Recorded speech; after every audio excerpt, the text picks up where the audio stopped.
Hello everyone, আসসালামু আলাইকুম। স্বাগতম জানাচ্ছি গ্রিন অ্যান্ড ডেলিসিয়াস ইউটিউব চ্যানেলে। আজকে আমি আপনাকে তৈরি করে দেখামু চিংড়ির পিঠা।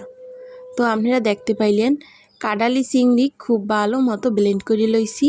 এরপর এর মধ্যে কিছুটা নারিকেল বাটা দিতে হইবে।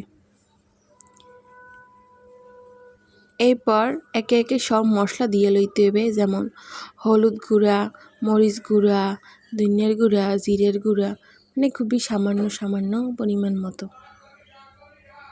দিয়ে খুব সুন্দরভাবে মিশাই লইতে হবে। মিশানোর মধ্যে কেউ কেউ তেল দেয়, আপনি চাইলে দিতে পারেন, না দিলে দরকার নেই।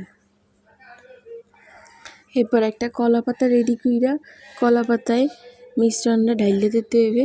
এরপর উল্টাই পাল্টাই বাচ্চা লইতে হবে এবং এটা খুব সময় সাপেক্ষ ব্যাপার, তাই আস্তে আস্তে করতে হবে, তাড়াহুড়ো করা যাবে না।